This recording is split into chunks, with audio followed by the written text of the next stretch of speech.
선교사가 한 번씩 나오면은 공식적으로 1년에 한 번씩 여기 강단에 서게 되는데 6개월 만에 나왔습니다. 시술을 하기 위해서 심장박동기 시술을 하기 위해서 나왔는데 되도록이면 상주서문교회를 오는 것이 실례일 것 같아가지고 안 오려고 그랬는데 제가 요청을 했습니다. 장로님, 저 갑니다. 무조건 왔습니다. 이해해 주시고 그만큼 제가 상주서문교회를 사랑합니다. 감동이 안 오는구나. 사랑합니다. 오늘 맥주감사 주일이었는데 여기까지 인도해 주신 에베레스 하나님께 정말 감사합니까? 큰 소리로 해요. 하나님 앞에 지금 여기 하나님이 임재하셨을 텐데 그렇게 해가지고 하나님의 마음이 감사합니까? 갈수록 이제 더 줄어드네. 참 우리 상주서문교회는 힘들고 어려운 시기마다 내 곁에 서서 격려해 주시고 기도해 주신 목사님, 특히 우리 김희태 장로님, 그리고 내 곁을 지켜주신 권사님, 집사님, 모든 분들께 감사해야 합니다. 아멘. 위로는 하나님께, 곁으로는 우리 모두가 감사해야 됩니다. 어떤 상황과 형편이었을지라도. 아멘. 어차피 우리는 이렇게 살다가 천국 가면 하나님 만날 사람들이니까. 우리 팔자는 절대로 지옥 못 갈 팔자니까. 아멘. 여러분들은 하나님께 접근할 때에 어떤 방법으로 접근을 하십니까? 너무 힘이 들다 보게 되면은 기도가 안 돼요. 무슨 기도를 해야 될지 모를 때가 많습니다. 1분이 아니라 30초도 길 때가 많습니다. 예배에 나오면 되겠지. 예배에 나왔지만 예배조차도 우리 마음속에 감동이 오지 않을 때가 많습니다. 그냥 의자만 뜨뜻하게 태워주고 가버립니다. 각 사람마다 다 다르겠지만은 저는 하나님을 접근할 때에 찬양으로 접근합니다. 선교사라고 다 그렇게 성령 충만할 때가 다 그렇지는 않습니다. 힘들고 어려울 때에 찬양으로 시작하는데 제가 32년이 됐는데 32년 동안 가장 많이 부른 찬송이 저 멀리 배는 나의 시온성을 수천 번을 부른 것 같습니다. 내 마음에 감동이 올 때까지 부릅니다. 새벽에 일어나서 감동이 할 때쯤은 새벽 내내 이 찬송만 부릅니다. 그러면 내 마음속에 눈물이 나오고 하나님과 소통하는 이러한 일들이 벌어집니다. 우리 둘째 아이는 하나님과 소통하는 방법은 걔는 2시간 동안 성경을 씁니다. 지금까지 계속 매일 2시간씩 성경을 씁니다. 그것이 자신이 하나님과 소통하는 방법이고 그의 기도였습니다. 이 세상에 어떤 일이 가장 큰 축복이라고 여러분은 생각하십니까? 내가 하나님의 자녀로 보장되었다라고 하는 것보다 더 큰 축복이 있겠습니까? 사후가 보장된 사람들이 우리 아닙니까? 사후가 보장된 사람들 든든하지요. 두려울 것이 없지요. 뭐를 두려워합니까? 세상에 어떤 것도 두려워해서도 안 될 사람들이 하나님의 자녀인 저와 여러분들입니다. 오늘 굶어 죽는 한에서도 나는 하나님의 자녀라고 하는 자존심 이거 하나를 가지고 살아야 합니다. 아멘. 요즘 제 주위에 세상을 떠나는 사람들이 참 많더라고요. 저는 잊어버릴 수 없는 것은 제가 어느 교회에서 중고등부를 가르쳤을 때에 이 아이가 은혜를 받아가지고 신학교를 가다가 신학교를 가서 목사 되겠다고 죄종이 되겠다고 신학교를 가서 이제 군대를 갔는데 군대에 가서 암에 걸립니다. 고환암에 걸려서 의가사 제대를 해서 어디 사역할 데가 없어서 제 친구 목사님에게 소개를 해서 사역을 하다가 금요일날 철야 기도를 첫 설교를 강단에서 하고 내려오다가 쓰러져서 주님의 부르심을 받았습니다. 당시 그의 나이가 22살이었습니다. 오래전에 제 동생이 사이판에서 일하고 있었습니다. 주일 예배를 마치고 이 강가를, 아름다운 강가를 이렇게 산책을 하다가 파도에 휩쓸려서 시신도 못 찾은 채로 주님을 부르심을 받았습니다. 오직 남긴 것은 모자 하나와 신발 하나였습니다. 그때 사이판 현지인들이 동생의 시신을 찾기 위해서 7명이 그 현장에 들어가서 그 7명마저 다 죽었습니다. 그때 당시 나이가 23살이었습니다. 처음 제가 중국에 들어갈 때에 단기팀 12명과 함께 들어갔습니다. 그 중에 한 목사님은 기도하시다가 오랑캐 복장을 입고 도와달라는 환상을 보고 단기팀에 합류하셨습니다. 중국에 도착한 지 얼마 되지 않아서 심장마비로 현장에서 순교하셨습니다. 목사님이 돌아가신 그 모습이 지금도 생생하게 생각이 납니다. 그 목사님이 바로 상주 서문교회 박은규 목사님이십니다. 저는 힘들고 어려울 때면 그 당시의 현장을 생각할 때가 많습니다.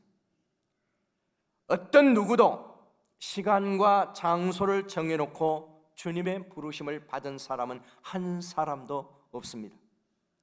히브리서 9장 27절은 이렇게 말합니다. 한 번 죽는 것은 정해진 것이요 그 후에 심판이 있으리니 라고 말씀합니다. 모든 사람은 다 하나님 앞에 서야만 합니다. 남녀노소를 막론하고 다 하나님 앞에 설 날이 있을 것입니다. 어떤 상태로 주님 앞에 설 것인가, 이것이 우리의 숙제입니다. 저는 오늘 본문의 말씀을 중심으로 성령이 임하심이라는 이런 제목으로 말씀을 생각해 보려고 합니다.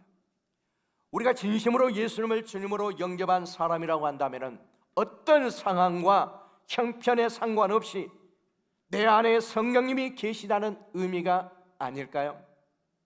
내 안에 계신 성령님은 나를 떠나지도 버리지도 아니하신다라고 분명하게 말씀하셨고, 세상 끝날까지 내가 너희와 항상 함께 하시겠다라고 하나님이 말씀하셨고, 너를 고아와 같이 버리지 않겠다라고 말씀하시고, 그리고는 에베소서 5장 18절에 술 취하지 말라, 술 취하지 말라, 이는 방탕한 것이 오직 성령으로 충만함을 받으라라고 말씀합니다.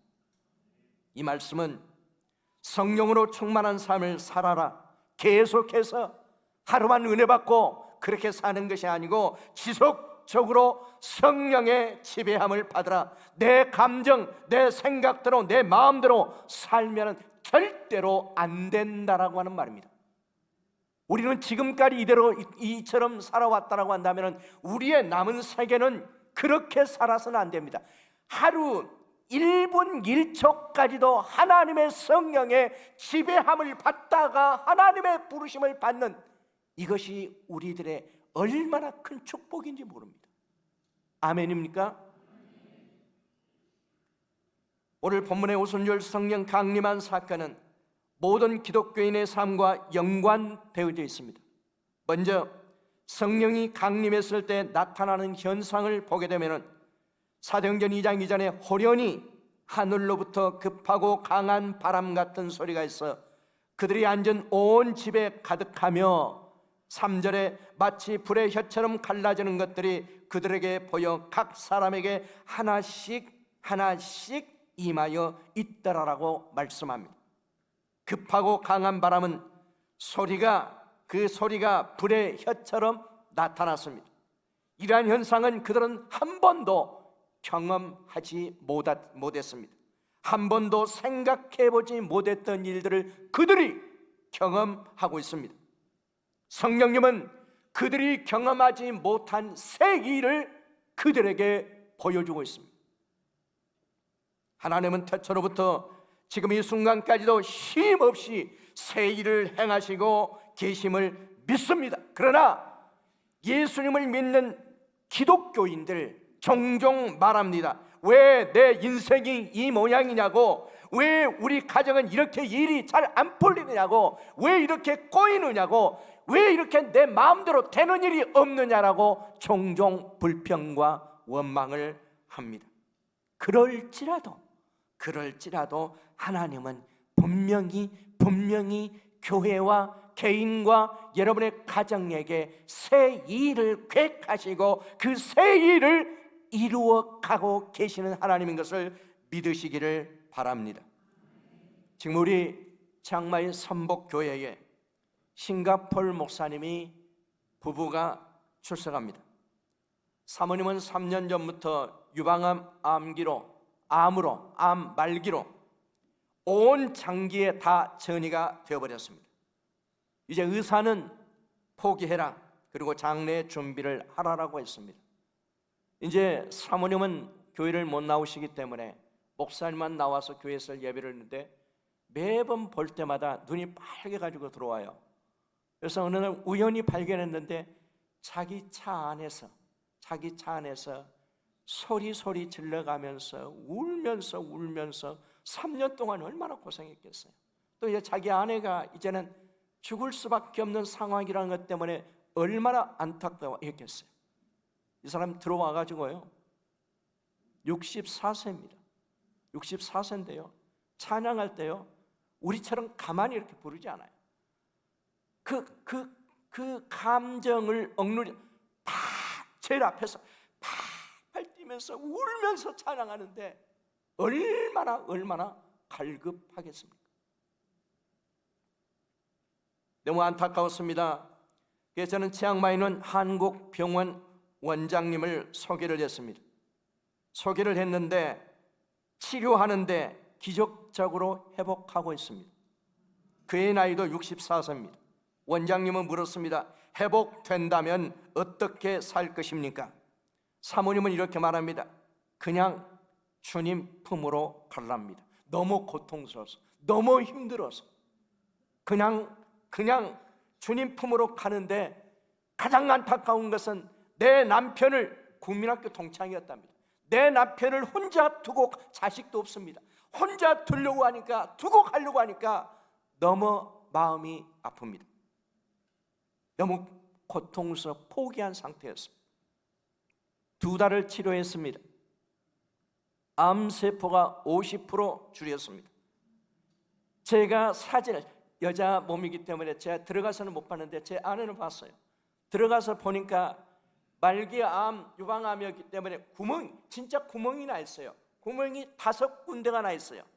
5군데가 나가지고 2달 동안 치료하는 동안에 이 구멍을 통해서 암세포가 나오는 거예요. 남의 일이니까 아멘도 안 하는 거지 뭐. 아멘. 5구멍으로 암세포가 나오기 시작하는 거예요. 안에 장기들을 검사를 했는데 50% 암이 줄어버렸어요. 걷지도 못한 사람이 걸어가면서 얼굴에 완전히 진짜 죽은 사람처럼 그런 모습이었는데 지금은 활기가 나가죠. 원장님은 다시 물었습니다. 회복하면 어떻게 살렵니까? 사명 감당하겠습니다. 내가 살아야 할 이유를 알았습니다. 바로 어제 그제 그 사모님의 남편이 목사님 장무소인데 장무소가 저에게 메시지를 보내왔어요. 우리는 그 사모를 위해서 정말 기도로 도왔어요. 목사님, 제가 3년 동안 아내를 이렇게 암을 보면서 얼마나 참 많이 울기도 울었고, 그런데 오늘 하나님께서 하나님 앞에 무릎을 꿇었을 때에 내가 잘못 살았다는 것을 내가 이 자리에서 철저하게 회개합니다. 눈물로 쓴 메시지였어요. 그는 싱가포르에서 25년 동안 화교교회 대형교회 담임 목사였습니다. 명성도 있었습니다.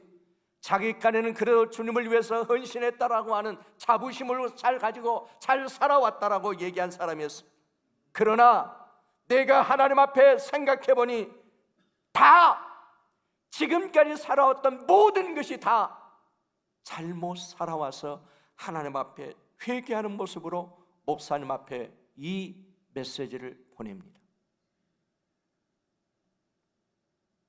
그 목사님은, 부부는 살아계신 하나님이 새 일을 행하시는 것을 경험하고 있었습니다. 성령이 임하시면 하나님을 경험하게 됩니다. 지금 내게 임한 수많은 환경과 어려움들을 해결할 수 없는 상황은 나는 할 수 없습니다. 어떤 것도 할 수 없는 연약한 나이지만은 하나님은 다 하실 수 있습니다. 다 하십니다. 사랑하는 여러분, 여러분 어떤 상황에 지금 멈춰섰습니까? 하나님을 신뢰하십시오. 그 하나님은 여러분을 향한 계획이 있습니다. 여러분이 해서 새 일을 할 일이 있습니다. 나 못하잖아요. 하나님은 하신다니까요. 저희 교회가 헌당 예배를 드린 지 8개월이 지났습니다. 제 치앙마이 삼복교회는 두 교회를 분리하여 개청 예배를 드려줬습니다. 한 교회는 고아들과 장년 중심으로, 다른 한 교회는 주일학교 중심으로 나눠서 예배를 드릴 수 있도록 분리를 해 주었습니다. 중국에서 온 이 교인들이 많습니다. 이 사람들은 중국 공안들이 치앙마이에 엄청 많기 때문에 걸리게 되면 바로 추방입니다. 저희 교회가 중국 교회 두 교회를 보호하고 도와주고 해서 이렇게 4교회로 지금 하고 있습니다. 교회를 잘 건립하고 학교를 세워서 종문학교를 시작하고 있는데, 종문학교가 아이들이 이제는 30명, 40명인데 지금 80명이 모여들어서 그 우리의 전도의 대상들입니다. 아이들뿐만 아니라 한 나이에 부모가 둘이 있기 때문에 진짜 태국 같은 경우에는 복음 전하기가 쉽지 않는 지역입니다. 장작불에, 이 물젖은 장작불에 불 붙이는 것처럼 어려운 지역입니다. 우린 거저 들어와 있는 이 아이들에게 복음을 전하기 위해서 거저 그들에게 중국어를 가르치고 말씀을 가르치고 또한 그들에게 찬양을 가르쳐서, 모든 애들은 무슨 찬양이도 잘 모르는 걸 가지고 학교에 가서 부르다가 걸린 애들도 있습니다. 이건 무슨 노래냐고. 우리가 좀 아쉬운 것은 교회와 학교는 잘 지어놨지만은 하나님의 성전인데 아쉽게 못하고 있는 것은 저희들이 사실 울타리를 못했습니다. 울타리는 다 비어 있어가지고 소들이 와가지고 놀기도 하고, 그래서 하나님 앞에 너무나도 죄송스러운 마음, 이 마음뿐입니다. 저는 확신하게는 우리 상주 소문교회는 기도하는 교회인 줄로 믿습니다. 기도하면 될 줄로 믿습니다. 제가 여러분들 왔다가 16명 대원들을 놓고 한 시간도 놓치지 않고 기도한, 이전에 왔던 분이 16명이었거든요 16명의 대원, 저는 그렇게 기도합니다. 16명의 대원들을 놓고 날마다 기도합니다. 16명 대원들은 더 기도해야 합니다. 아멘. 16명만 해봐요. 아멘. 와, 갈수록 줄어들어. 아멘. 메소서에 있는 난민촌은 계속해서 미얀마 전쟁 고아들이 계속 들어옵니다. 그들을 살려야 복음 전합니다. 그들이 고민하는 것은 밥 한 끼입니다. 어쨌든 먹여 살려놔야 걔네들은 복음보다도 먹는 겁니다. 먹어야 살기 때문에, 사는 겁니다. 집을 지어야 살기 때문에. 우리가 지금 기도하고 기도하면서 준비하는 것은, 아이들이 사는데 기아장 4장 5장만 엎으면 그들이 살 수가 있어요. 근데 비가 오면 다 새요. 16명의 대원들 가운데에 집사님들, 이 집 짓는 집사님들 전문적으로 오셨던 분들이 있어요. 아까 만났던 분들이거든요. 그분들한테 하는 얘기예요. 와서 집 지어주면 안 돼요? 간단해요. 세워놓고 스레트만 옮기면 돼요. 좀 주님의 마음을 감동시킬 수 있는 일 좀 하다가 주님 앞에 서야 되지 않을까요?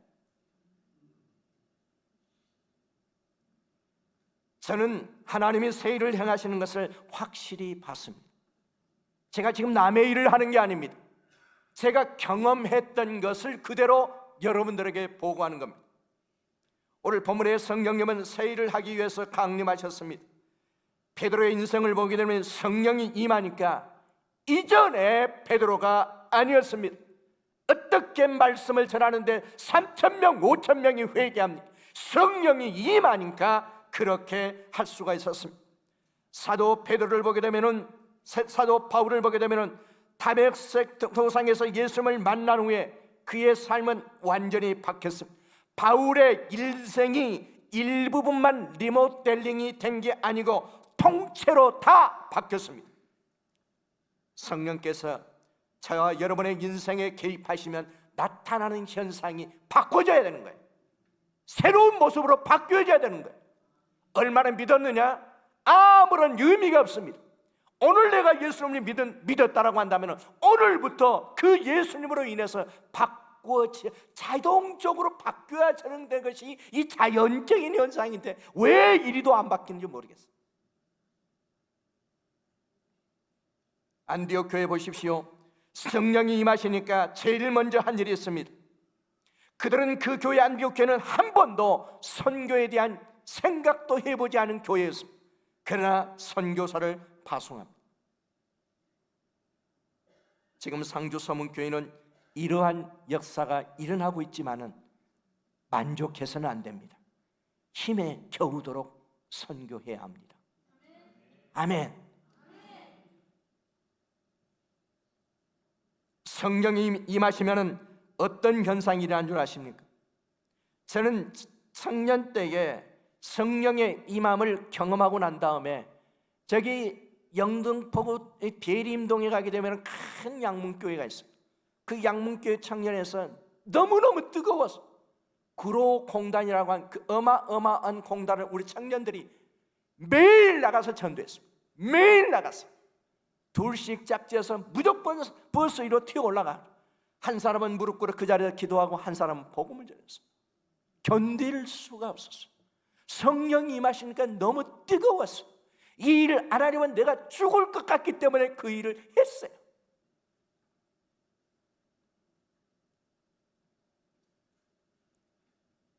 서울의 한 교회는 성령이 임하니까 이미 전국에 소문난 교회가 되어 있더라고요. 한 권사님이 6개월에 465명을 전도해서 반이 교회 등록, 반이 465명은 교회 등록을 했고 반이 교회에 정착을 했어요. 그분은요 하루에 3시간 그리고 밥만 먹으면 교회 앞에 나와서 그냥 전도하는 거예요. 찾아오는 거예요. 기도하고 있으니까 찾아오는 거예요. 많은 사람들이 와서 얘기합니다. 그 현장을 찾아와서 묻습니다. 어떻게 하면 이런 교회가 될 수 있느냐고 좀 가르쳐 달라고 얘기합니다. 시범 좀 보여달라고 얘기합니다. 이렇게 전도하는 것이 시범이나 가르쳐서 될 일이 아닙니다. 배워서 될 일도 아닙니다. 철저하게 하나님의 성령께서, 하나님의 성령이 임하니까 본인도 견딜 수가 없어서 가만히 있으면 나와가지고 교회에 오겠다고 한 사람이 매주마다 그 권사님의 이름으로 등록이 돼요. 매주마다. 이 아름다운 성전을 지어놓고 살아가는 여러분, 누구 한 명만 참 같아서는 그 권사님 내려와서 여기서 좀 이렇게 해달라고 좀 하고 싶은데 장로님하고 목사님이 내가 말을 안 했거든요. 오라고 하면 올 거예요. 이제 부탁하면 와요. 이 아름다운 여기 저 교회 앞에 서서 한번 시범적으로 누군가가 했으면 좋겠어요. 하나님의 성령이 임하심을 받고 한번 해서 한번 이 교회를 뒤집어 엎어야 돼요. 누가 해야 돼요? 내가 해봐라. 따사람, 내가 해야 되겠다. 좀 큰 소리로 내가 해야 되겠다. 하나님이 여러분들을 쓰시는 모습을 봐야 사탄들이 도망간다니까. 사탄들이 만마다게 보잖아요. 예? 아무것도 안 하니까 이것들 건들면 말도 못하니까 그러잖아요. 한번 한 사람이 해보, 누가 그 전도하는 누군가를 여기 앞에 서서 복음 전하는 그 사람에게 대드는 누군가 있는가 한번 해보라고. 아무도 그 사람을 대적하고 건드릴 수가 없습니다. 왜? 성령이 임하셨거든요. 성령의 인도하심을 받은 교회는 이전 교회의 모습과는 달라야 합니다. 에스겔서 37장 9절 10절에 내가 또 보니 그 뼈에 힘줄이 생기고 살이 오르며 그 위에 가죽이 덮이니 그 속에 생기가 없더라. 또 이르시되 인자야 너는 생기를 향하여 대언하라. 생기에 대언하여 이르기를 주 여호와께서 이같이 말씀하시기를 생기야 사방에서부터 와서 이 죽음을 당하는 자들에게 불어서 살아나게 하셨다 하라. 하나님의 성령이 들어가니까 생기 없는 교회가 생기가 생깁니다. 죽어서 완전히 말라 삐뚤어져 있는 그 뼈가 살아 일어나 큰 군대를 일으키는 겁니다. 이 일을 위해서 세워준 교회가 상주 서문교회 아닙니까?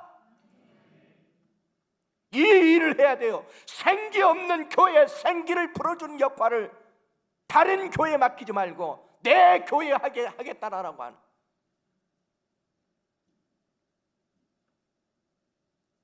이사야 43장 19절에 보라 내가 새 일을 행하리니 이제 나타날 것이라 너희가 그것을 알지 못하겠느냐. 반드시 내가 광야의 길을 사막의 강을 내리라. 성령께서 상주 서문교회를 향하여 새 일을 행하시겠답니다. 아멘.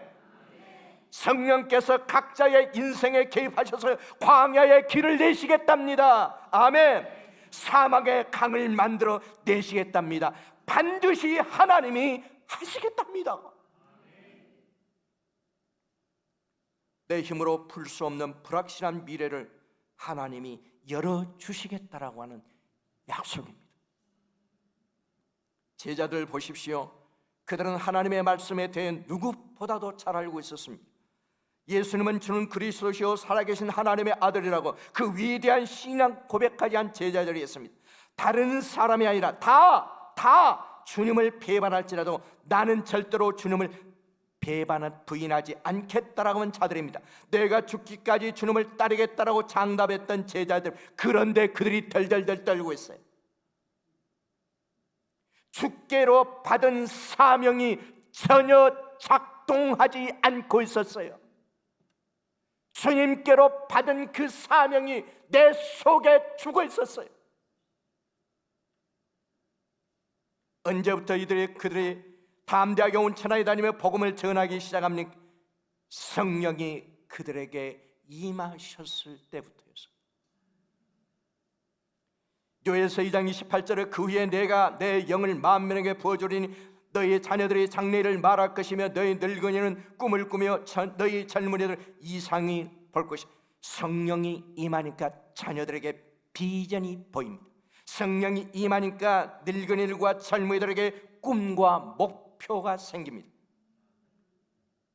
지금이요, 우리 한국 교회가 저희들 나갈 때만 해도 앞다퉈서 선교사로 헌신한 사람들이 너무 많았습니다. 지금이요, 선교사를 파송하는 교회들이 있으나 파송할 젊은이들이 없어요. 선교 현장에 선교사들의 평균 연령이 60대입니다. 60대요. 이 60대가 은퇴하고 나면은 선교할 자원이 없어요. 자원이. 누구 좀 소개해달라고 그래요.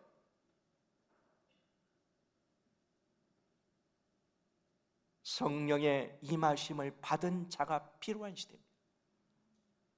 저는 어릴 때부터 성령의 그 불을 체험했어요. 천국과 지옥을 드나들면서 비전을 키워나왔어요. 우리 사모는 갈멜산상에서 매일 12시부터 새벽 4시까지 3년을 기도했어요. 기도하는 중에 우리는 그렇게 얘기하지 않습니까? 하나님의 음성을 들었다. 마음으로 이렇게 들려오는 음성을 얘기를 많이 합니다. 저는 그런 거는 체험하지 못했기 때문에 우리 집사람한테 몇 번을 물었어요. 어떻게 들렸어? 계시록을 보면은 우레와 같은 그 소리 있잖아요. 너무너무 크게 기도굴에서 기도하고 있는데 너무너무 크게 들려가지고 땅바닥 엎드려가지고 귀를 막고 무슨 얘기를 들었냐? 두 아들을 달라. 큰아들, 두 아들, 작은아들, 두 아들을 달라라고는 하나님의 음성이었습니다. 두 아들, 하나님은 이렇게 말씀하셨지만 듣는 제 집사람에게는 우레와 같은 소리로 걱정을 안 해요. 그 음성을 체험했기 때문에. 그렇게 시작한 선교가 32년이 됐습니다. 말할 수 없는 수많은 일들을 하나님이 다 해주셨습니다. 저는 정말 당당하게 말하고 싶어요. 선교는요, 내가 하는 것이 아닙니다. 하나님이 하십니다. 하나님이 공급하시고. 왜? 하나님의 일이잖아요. 제 일이 아니잖아요. 성령이 임하시면 달라집니다. 인생의 목표가 생깁니다. 사랑하는 여러분, 남다른 인생을 살고 싶지 않습니까? 사도행전 1장 8절은 말하지 않습니까? 오직 성령이 너에게 임하시면 너희가 권능을 받고 예루살렘과 온 유대와 사마리아와 땅 끝까지 이르러 내 증인이 되리라 하시니라. 이 말을 중국어 성경으로 보면 이렇게 나옵니다. 领到我们的身上我们就必得这能力. 이 말은 뭔 말이냐면은 하나님의 성령이 내 마음에, 내 몸에 오자마자, 내 몸에 오자마자 능력까지 온다라고 하는 말이에요. 성령이 임하면 내 기도의 제목이 달라집니다. 내 환경과 상황들이 변하기 시작합니다. 결국은 성령에 의하여 움직이기 시작합니다. 결코 과거에 머무를 수가 없습니다. 나 자신의 관심사가 바꿔집니다. 성령 강림은 새 일을 행하시는 하나님을 경험하게 하셨습니다. 그러면 어떻게 이 성령의 충만을 받을 수가 있느냐? 사도행전 2장 1절에 오순절 날이 이미 이름에 그들이 다 같이 한 곳에 모였더니 한 곳에 다 같이 모였습니다. 왜 모였느냐? 한 가지입니다. 기도하기 위해서. 이 말 한 번만 더 쓰겠습니다. 또 동신허이드 헝체다가 뭔 말이냐면은 마음과 뜻을 같이하여 모두 마음과 뜻을 같이하여 간절하게 기도했더라 이 말이에요. 그들 120명 모두 다 갈급했습니다.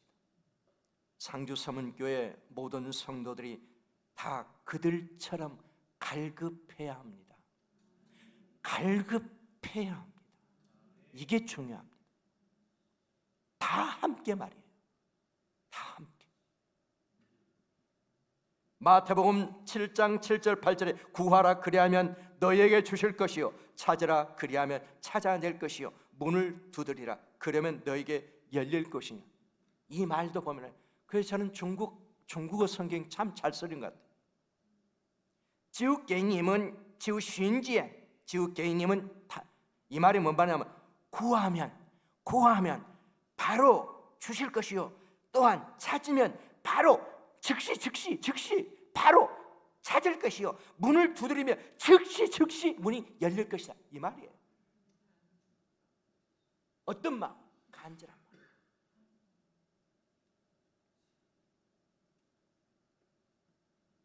누가복음 11장 13절에 너희 하늘 아버지께서 구하는 자에게 성령을 주시지 않겠느냐. 성령 안에 다 있었습니다. 기쁨도 소망도 만족도 응답도 미래도 물질도 제사함도 생명 부활 영생 다 있습니다. 장가슴 아픈 것은 이 자리에 와서 말씀을 들어야 할 사람들이 제 눈에 안 보이거든요.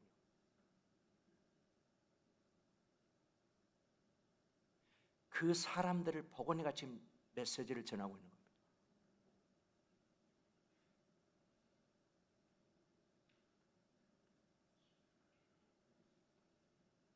그들은 얼마나 답답할까요? 그들은 얼마나 힘들까? 옛날에는 안 그랬는데 지금 얼마나 힘들까?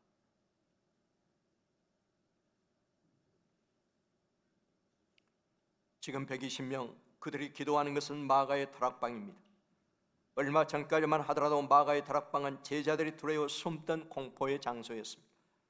그런데 기도하니까 그 두려움과 공포의 공간이 성령이 임하시는 장소가 되었습니다. 지금 무엇이 여러분들을 두렵게 합니까? 무엇이 여러분들을 고통스럽게 합니까? 기도하십시오. 예배 끝났다고 해서 막 하려고만 하지 말고 여기서 쇼부를 보세요. 예? 갈급하지 않기 때문에 가는 거예요. 밤이 새더라도 하나님과 독대하세요.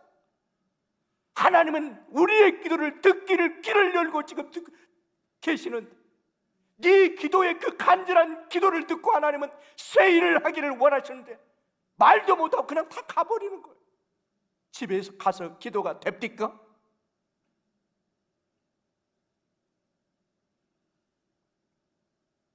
그런데 중요한 것이 있습니다.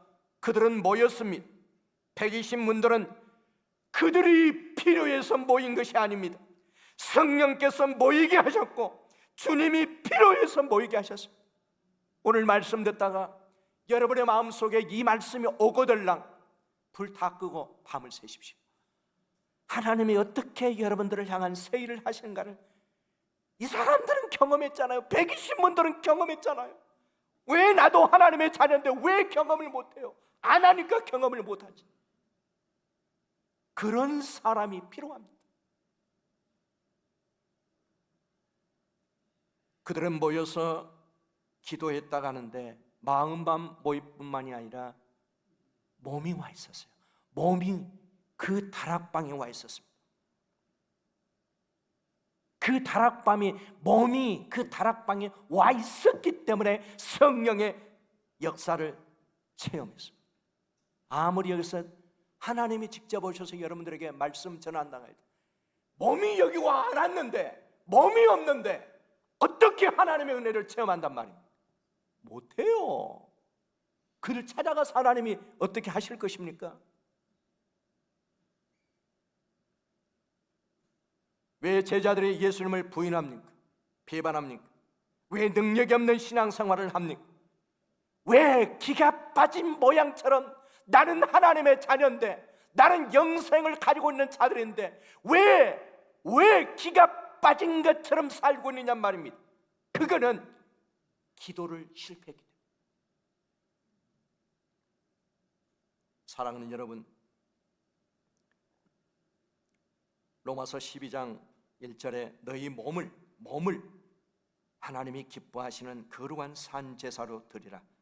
이는 너희가 드릴 영적 예배니라. 우리 상주 서문교회가 선교를 그래도 하려고 노력하는 교육 중에 하나입니다. 만족하지 마십시오. 빚을 내서라도 하십시오. 하나님은 한 만큼 채워주십니다. 돈 계산하지 마세요. 우리가 하나님 돈 계산한 거 봤습니까? 돈 계산하지 말고 하세요.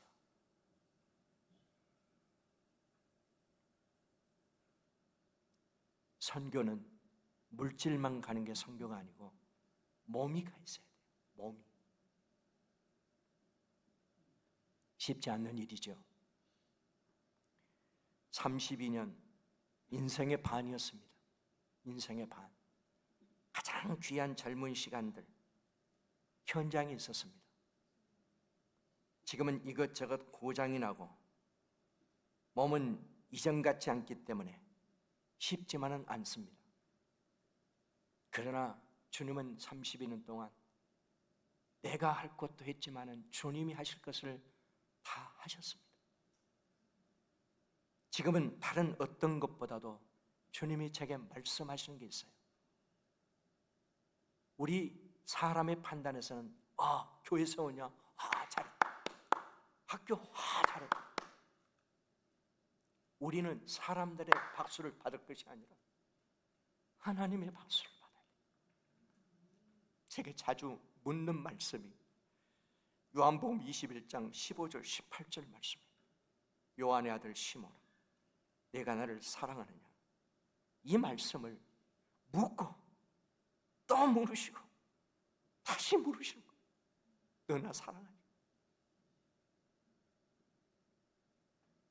제가 서울대 제 동생이 사이판에서 죽었을 때 제가 장남이기 때문에 바로 사이판에 가서 그 시신을 처리를 해야 됩니다.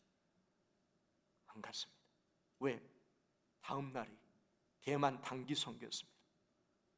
그래서 저는 교회 가서 무릎 꿇기, 하나님, 제 동생 죽었어요. 거기부터 가야 되죠.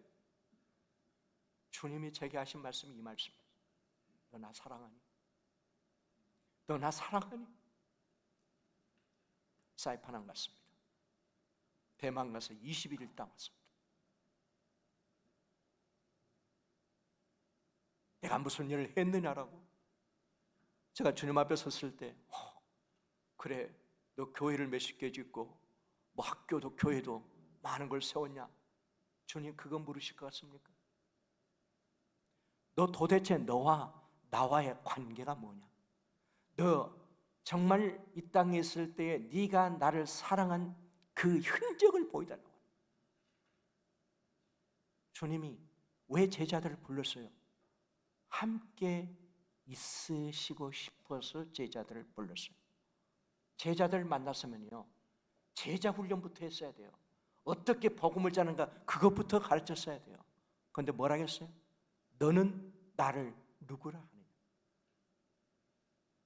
이게 중요합니다. 이 요한복음 21장 15절 18절 말씀에 확신 있는 사람은 절대 흔들릴 이유가 없습니다.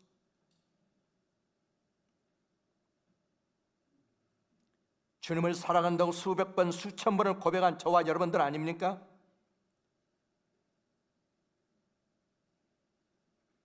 우리의 신앙을 다시 한번 점검할 수 있기를 바랍니다.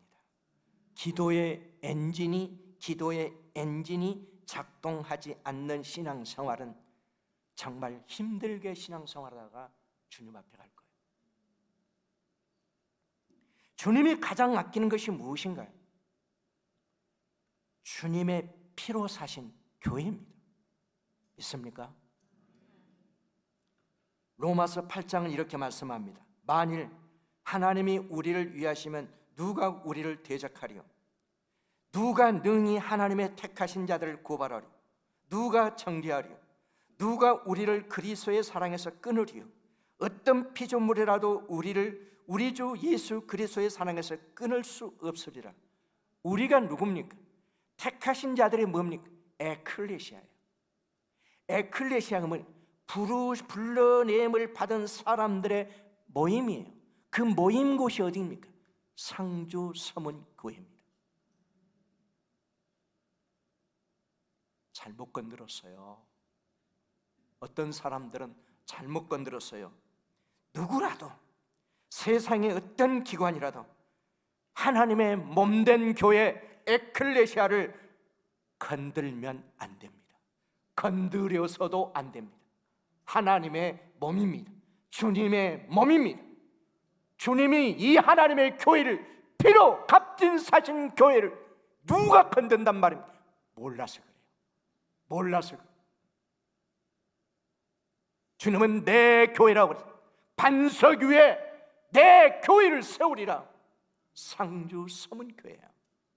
믿습니까? 절대로 우리는 세상 살다가 주님 앞에서 사단들로 하여금 춤추게 하지 말아야 됩니다.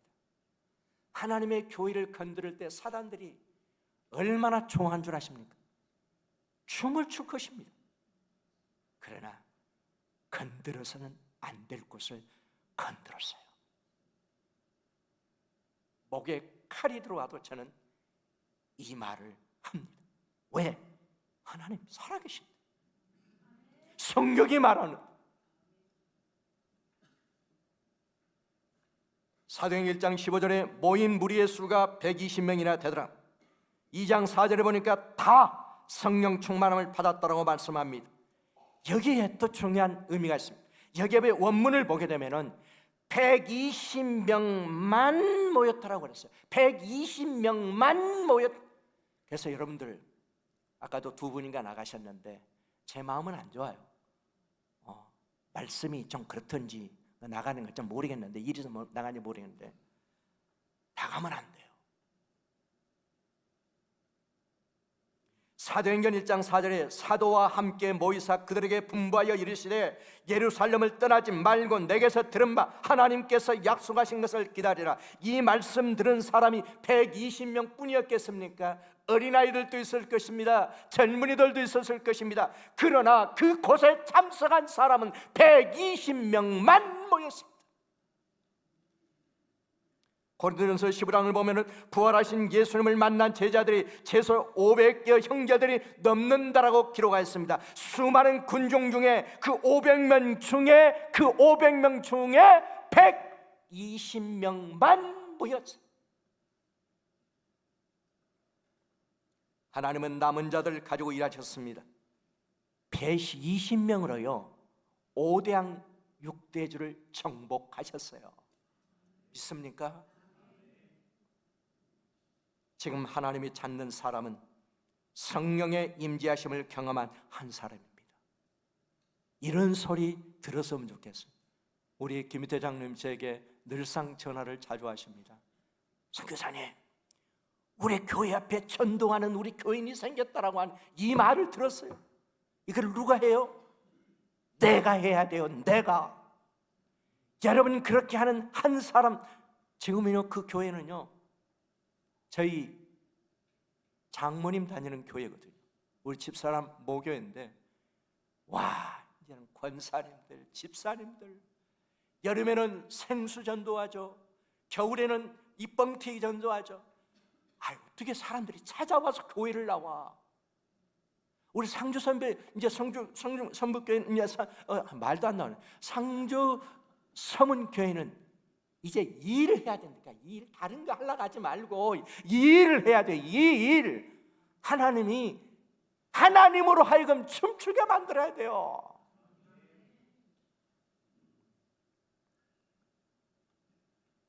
그러기 위해서 우리는 무엇을 해야 되냐? 기도하시기 바랍니다. 이렇게 했을 때 결과입니다. 결과. 사도행전 2장 4절에 그들이 다 성령의 충만함을 받고 성령이 말하게 하심을 따라 다른 언어로 말하기를 시작하니라. 성령께서 각기 다른 나라의 말을 하게 하셨습니다. 내가 전에 한 번도 말해보지 못한 언어가 나오기 시작합니다. 그들은 말합니다. 이 사람들이 갈릴리 사람들이 아니냐? 그런데 왜 바데 말을 하지? 왜 애굽 말을 하지? 어떻게 배운 적도 없는 리비아 말을 하지? 가본 적도 없는 어떻게 로마 말을 하지? 심상치가 않았습니다. 성령께서 그들로 하여금 하게 하신 겁니다. 성령께서 그들로 하여금 그렇게 말하게 하실 때는 그 나라와 무관하지 않다라고 하는 얘기입니다. 성령의 역사는 민족을 뛰어넘습니다. 구역과 지역을 뛰어넘는 문화와 나라를 뛰어넘게, 이것이 바로 성경이 말하는 선교입니다. 그래서 성경은 얘기합니다. 오직 성령이 너에게 임하시면 너희가 권능을 받고 예루살렘과 온 유대와 사마리아와 땅끝까지 이르러 내 증인이 되리라. 이사야 6장 8절에 내가 또 주의 목소리를 들으니 주께서 이르시되 내가 누구를 부르며 누가 우리를 위하여 갈구하시니 그때 내가 이르되 내가 여기 있나이다. 나를 부르소서. 내 상황과 형편을 고려한다면 어느 누구도 그 이 말씀에 순종할 수가 없습니다. 상주 서문교회는 최선을 다하는 선교하는 교회가 되어야 합니다. 하나님이 그만하라고 하실 때까지 더 최선을 다해야 합니다. 단기 선교 얘기하면 사람들이 얼굴을 돌립니다. 상황이 안 된다라고 하면 이리저리 핑계를 댑니다. 차라리 그럴 바에야 사도행전 1장 8절 말씀, 이사야 6장 8절 말씀, 성경에서 말하는 선교에 관한 말씀들을 다 지워버려야 돼. 못하겠다는데 어떻게? 안 하겠다라고 하는데, 부담이 된다는데 어떻게? 방법이 없다는데 어떻게? 사랑하는 여러분, 내 자신의 상과 형편 때문에 하나님의 생각을 제한시켜서는 안 됩니다. 이 일은 어떤 방법으로든 해야 합니다. 사방이 다 막혀있는 성도들이 있습니까? 지륵 같은 어둠 속에 있는 성도들이 있습니까? 그렇게 눈물로 밤을 지새가며 기도해 왔지만 답이 없는 성도들이 있습니까? 지금부터입니다. 하나님이 일하실 때입니다. 아멘. 하나님이 여러분들을 위해서 어떤 일을 하시는가 한번 보십시오. 내가 누구인지 정체성이 흔들리는 성도님들이 있습니까? 어떻게 의미 있는 삶을 살 것인가 고민하는 성도들이 있습니까? 선교 현장을 찾아오세요. 선교 현장에서 답해 주실 것입니다. 지금은 내 감정을 자극하려고 하지 말고 내 영혼을 자극시켜야 됩니다. 무너져 있는 내 영혼을 흔들어서라도 깨워야 합니다. 성령 강림은 잃어버린 사명을 깨워주셨습니다. 이제 말씀을 맺겠습니다. 하나님이 상주 서문교회를 향한 특별한 계획을 가지고 계심을 믿습니까? 이제 마지막이니까 다 끝났으니까 이제 큰 소리로 아멘. 하나님이 상주 서문교회를 향한 특별한 계획이 있으심을 믿으십니까? 지난 몇 년 동안 풀리지 않던 수많은 문제들, 더는 이제는 내려갈 곳이 없을 만큼의 상황과 형편들, 멈추어 서버린 것 같은 시간들, 한번 묻겠습니다. 하나님이 그 상황과 형편을 잊어버렸을까요? 하나님이 서문교회를 포기하셨을까요? 하나님은 새 일을 준비하고 그 시간 속에서도 새 일을 준비하고 계신 하나님이심을 믿으시기를 바랍니다. 상주 서문교회 기도가 작동하지 않으면 상주 지역뿐만 아니라 열방의 영혼들이 죽어가고 있다라고 하는 사실을 기억하시기를 바랍니다. 지금까지는 많이 힘들고 어려웠던 시간들이었다고 한다면 이제는 상주 서문교회는 하나님이 새 일을 행하실 때입니다. 마가의 다락방에 모였던 백신문 들고 붙들고 일하셨던 성령님은 상주 서문교회 가정들과 사업장들과 이전보다도 더 크게 쓰는 하나님의 교회가 될 줄도 믿습니다. 지금까지는 내 마음이 가는 대로 내 생각나는 대로 살았다면 이제부터는 성령께 붙들려서 살아가야 될 줄로 믿습니다.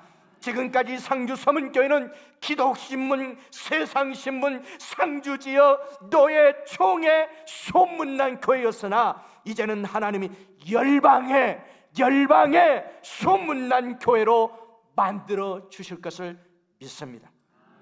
왜냐? 하나님은 반드시 상주 서문교회를 통해서 영광을 받으셔야 합니다. 이것이 하나님의 목적입니다. 이대로 놔두실 것 같아요? 왜 하나님이 세 분의 장로님을 세워주셨어요? 할 일을 지금 준비하는 거예요. 하나님이 이 모든 일들을 통해서 하나님이 영광 받으시는 교회, 하나님 우리 사랑하는 성도들을 영광을 받으시는 교회와 우리 사랑하는 성도들, 어린아이부터 장녀까지 여러분들이 하나님의 증인 되시기를 예수님의 이름으로 축원합니다. 기도하겠습니다.